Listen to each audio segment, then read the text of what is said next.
2 weeks after her husband's mysterious death, this wife had a visit from a man holding flowers. It is a time-honored custom to give flowers after a death, but the bouquet that Jonathan Hearn presented to recently widowed Sabrina Limon was entirely inappropriate. According to Limon's friend, Kelly Bernatene, not only was it excessively large, but it contained the same kind of flowers used in her wedding bouquet. And it also came with a note. The note, according to Bernatene, mused flatteringly on Limon's dead husband, Robert, who had been violently murdered just 2 weeks previously. It talked about what a wonderful man Rob was, she told Dateline in 2017, and how he wants to be the kind of person he was, and all these things. But the most alarming thing, according to Bernatene, wasn't the words, but Sabrina's response to them. "Isn't this sweet?" said Sabrina. "Listen to this, listen to how sweet Jonathan is." But Bernatene found Hearn's gesture anything but sweet. "I'm trying not to throw up," she said, recalling her own reaction. And she continued, "I'm trying not to scream. I'm just, freaking out." At the time of his death, Robert Limon, 38, was living with Sabrina and their 2 children in Redlands, a small city within the greater Los Angeles area.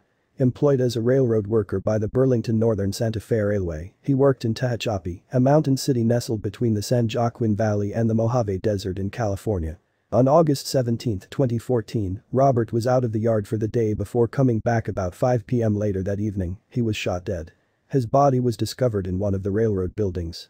And surveillance film had captured a single lone suspect prowling around the yard at the time of the murder. Sabrina, 35, appeared to be grief-stricken. "The love he gave was more than some ever will feel or show," she wrote on Facebook in memory of Robert. "I will carry it with me wherever I go and remind our children of it daily as they grow. It's a feeling of joy, yet I'm totally numb to the fact that I'm left on Earth now without him." 3 months later, police investigators hauled in Hearn, a 24-year-old Redlands firefighter.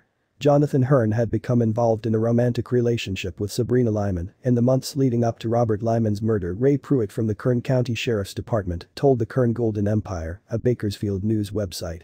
In fact, they had been having an affair for years.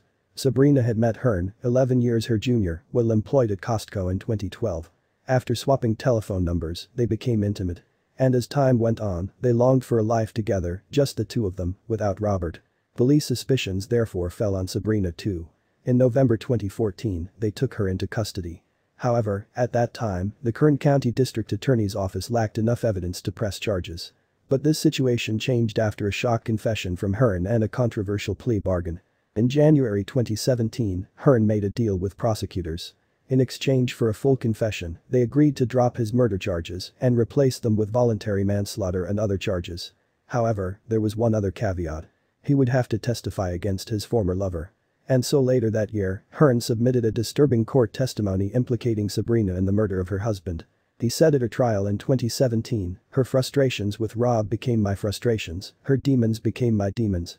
And he continued, "I had a frank disgust for him that was developing, as ironic and sad as this sounds, for Rob's sake." She expressed that he would honestly rather be dead than divorced. In due course, the prosecution alleged that Sabrina had conspired with Hearn to murder Robert. Using an untraceable burner phone, she informed Hearn of her husband's movements, his working hours and whereabouts in Tehachapi. The apparent motive for the murder was love, as well as an alleged $300,000 life insurance payout. Hearn said in court, "I planned to confront Rob directly in Tehachapi." And he continued, "I was definitely armed to kill him. However, I wasn't sure if I'd do that or not." In fact, Hearn took the opportunity to shoot Robert not once, but twice. "I really didn't want to leave him if he wasn't entirely dead, so I went back around the back side of the truck and quickly fired one more shot at him." Furthermore, according to Hearn, he and Sabrina had attempted to murder Robert on at least one previous occasion.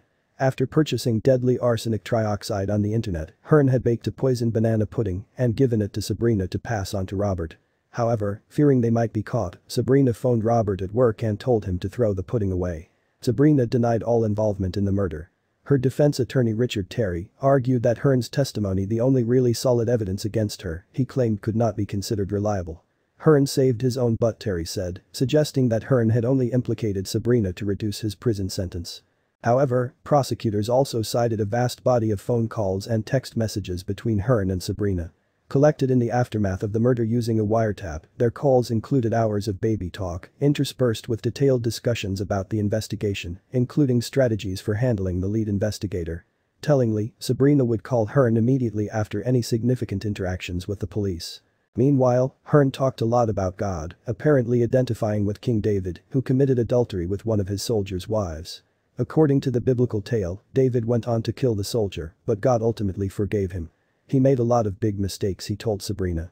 He went out of his way to cover up his sin, but David was one of God's favorite people ever. On October 5, 2017, after a trial lasting 3 weeks, the jury found Sabrina guilty on 4 counts. Murder, being an accessory to a crime, conspiracy, and solicitation to commit murder. Regarding the apparent attempt to poison Robert, she was acquitted of attempted murder and mingling harmful substances with food or drink. Meanwhile, after his confession, Hearn was sentenced to 25 years and 4 months in prison, with 3.5 years already served. However, Sabrina's sentencing has been delayed, possibly until February 2018. Originally scheduled to be sentenced in November, she has replaced her attorney and is seeking a retrial. For now, however, Robert's family appear to be satisfied with a guilty verdict. "I'm excited. I'm relieved," Robert's sister, Chris Wilson, told the news website Bakersfield outside the courthouse. "It's just been a long 3 years, and it's time to put this behind us and move on.